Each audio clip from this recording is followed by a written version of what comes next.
Have you ever heard of someone getting punished for being too kind? Sounds unbelievable, right? But that's exactly what happened in a quiet suburban neighborhood where a simple act of kindness from a teenager turned into a full-blown war with the HOA. Meet Ethan, a 16-year-old high school student. He wasn't the type glued to video games or wasting his summer sleeping until noon.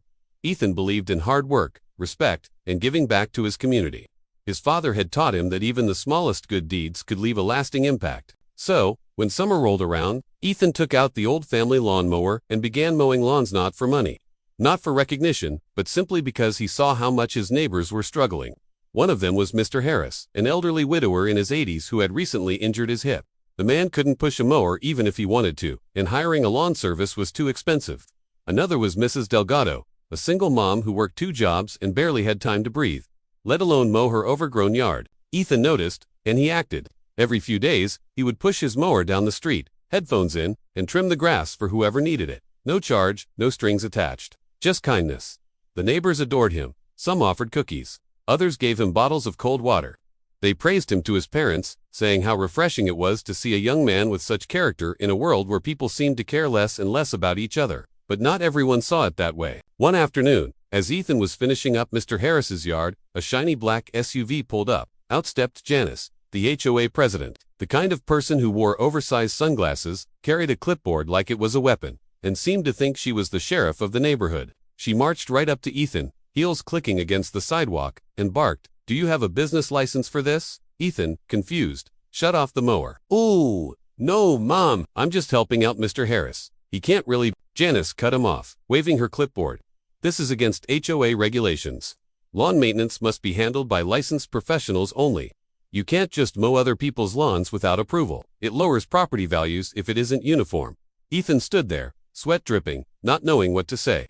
He wasn't running a business. He wasn't charging anyone. He was just helping. Mr. Harris, leaning on his cane from the porch, shouted, "Leave the boy alone. He's doing me a favor." But Janice ignored him. She scribbled furiously on her clipboard, glared at Ethan, and drove away. The next morning, Ethan's parents received a letter in the mail from the HOA. Bold letters across the top read, "Violation notice."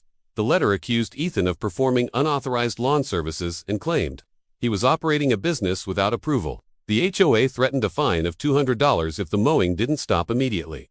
His parents were stunned. His mother slammed the letter on the kitchen table. "They want to fine us for Ethan helping our neighbors." Ethan felt sick. He had just wanted to be useful, to do good, and now he was being treated like a criminal. Word spread quickly around the neighborhood. Some residents were furious at the HOA. Others were scared, worried they might get fined too if Ethan touched their lawns again. But Ethan, he wasn't ready to give up.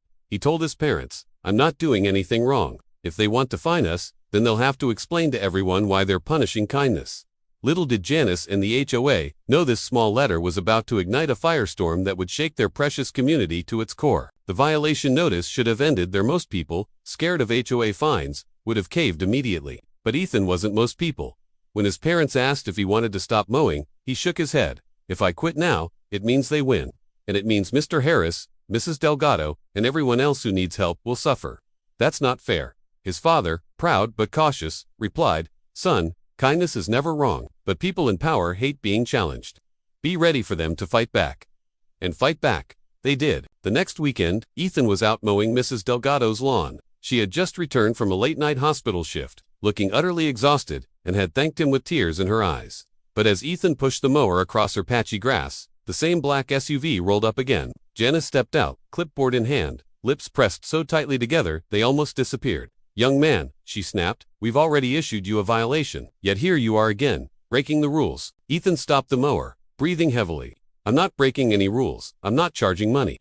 I'm helping my neighbors." "That's irrelevant," Janice barked. "The HOA board has decided that your so-called helping constitutes unauthorized lawn care. If you continue, fines will escalate to $500. And if your parents don't pay, we have the authority to place a lien on this property." Mrs. Delgado, still in her scrubs, stormed out. "Are you serious? This boy is helping me. I can't afford a lawn service. What's wrong with you people?" Janice ignored her and got back in her SUV. The tires squealed as she sped off. The situation went from ridiculous to outrageous. That evening, another letter arrived, this time with a $200 fine already applied. The HOA claimed Ethan's actions were disruptive and that unapproved lawn care creates inconsistency in neighborhood aesthetics. But the absurdity didn't end there. The HOA also accused Ethan of creating noise disturbances by mowing outside of approved hours, even though he always mowed in the afternoon when most residents were awake. They even claimed he was a liability risk in case his mower threw rocks or debris. His mother fumed. "This isn't about lawns, this is about control." Ethan's parents held a family meeting around the dinner table. His younger sister piped up, "So they're mad at you for being nice." "Exactly," Ethan muttered. "They'd rather people struggle than have someone do the right thing without their permission." But Ethan wasn't alone anymore. Word spread faster than wildfire. Neighbors started knocking on their door, angry and fired up. Mr. Harris said, "I'll go to every HOA meeting and raise hell if I have to. They can't punish kindness." Mrs. Delgado offered to start a petition to protect Ethan. Even families who hadn't directly benefited from his mowing were furious. One father said, "I don't even like mowing my own lawn, but if this kid's kindness is punished, none of us are safe from their nonsense." And then came the moment that really lit the spark. Ethan's story hit Facebook. Mrs. Delgado posted about the teen being fined for mowing lawns for free, and it spread like wildfire in local groups. Comments poured in. "HOAs are out of control. Imagine punishing a kid for helping his community. Where is common sense anymore?" Some users tagged local reporters. Within days, a small local news station reached out, asking to interview Ethan and his family. The night before the interview, Ethan's dad warned him, "Son, once this goes public, the HOA will double down. They don't like being embarrassed." And he was right. At the very next HOA board meeting, Janice stood at the front of the clubhouse like a queen, addressing her subjects. The room was packed, more residents than usual, buzzing with tension. She tapped her clipboard. "This boy has violated rules that keep our community safe, consistent, and valuable. Unauthorized lawn services create legal and aesthetic risks. If we allow this, what's next? Children painting houses for free. People fixing roofs without a license." Gasps and murmurs spread through the crowd. Mr. Harris, leaning on his cane, stood up. His voice trembled but carried weight. "You're comparing this kid mowing my lawn to unlicensed roofing. He's doing what neighbors should do for each other, and if you think threatening his family makes you look strong, you're wrong. It makes you look cruel." Applause erupted. Mrs. Delgado added, "If you fine Ethan, you fine me, because I asked him to help." Janice's face turned red. She slammed her gavel, shouting, "Order, order," in this meeting. But the crowd wasn't with her anymore. The HOA board looked uncomfortable, glancing at each other nervously. Some even whispered, clearly unsure whether they supported Janice's crusade anymore. The battle lines were drawn. Ethan and the neighbors versus the HOA. And as the meeting ended in chaos, Ethan realized something powerful. This wasn't just about mowing lawns anymore. This was about freedom, community, and standing up to power gone mad. And soon, the entire town would know about it. By now, Ethan's story had outgrown the neighborhood. What began as a single violation notice had turned into something much bigger. A test of whether common sense and kindness could stand against the iron grip of HOA authority. The morning of the interview, a local news van parked right outside Ethan's house. A young reporter stepped out, microphone in hand, camera operator close behind. "Ethan," she began, as the cameras rolled, "we've heard you've been fined for mowing your neighbor's lawns. For free. Can you tell us what's going on here?" Ethan stood tall, the summer sun shining down on him. "All I wanted to do was help people. Mr. Harris can't mow because of his hip. Mrs. Delgado works all the time. I never asked for money. I never wanted trouble. I just wanted to do the right thing." The sincerity in his voice struck a chord.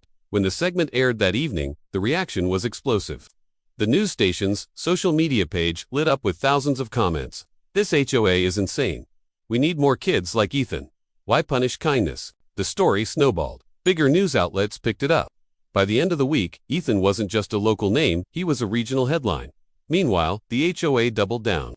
Letters poured into Ethan's mailbox. New fines, new threats. One even stated that if the illegal mowing continued, the HOA could begin foreclosure proceedings against his parents' home.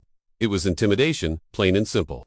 But the HOA had underestimated something: the power of community. One Saturday morning, Ethan woke up to the sound of engines. He pulled back his curtain and froze. Lined up down the street were trucks, vans, and trailers. Dozens of people, neighbors, church groups, even strangers from nearby towns had shown up with their lawnmowers, weed whackers, and rakes. Someone shouted, "If helping with lawns is against the rules, then we're all guilty." The crowd cheered. That day, nearly every lawn in the neighborhood was mowed by volunteers. Elderly couples, busy parents, and families who had never met before all joined together.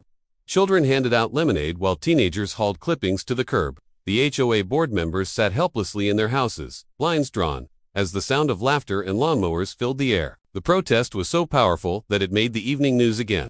Footage of dozens of residents mowing together, chanting, and waving signs that read "Kindness is not a crime" spread online. Ethan's face, sweaty but smiling, became a symbol of standing up against absurd authority. Under mounting public pressure, the HOA scheduled an emergency board meeting. The clubhouse was packed wall to wall, with residents furious, reporters filming, and Janice glaring from the front like a cornered animal. The board president banged the gavel. "We are here to address this situation with unauthorized lawn services.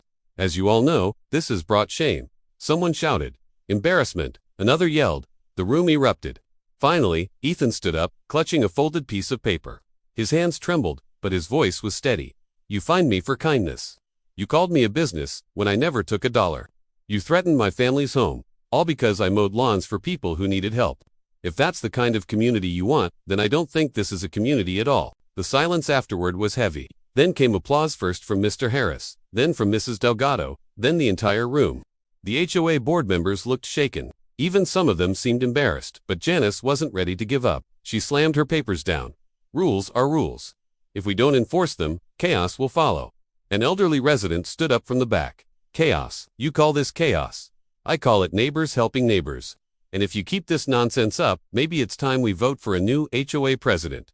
The room exploded with cheers.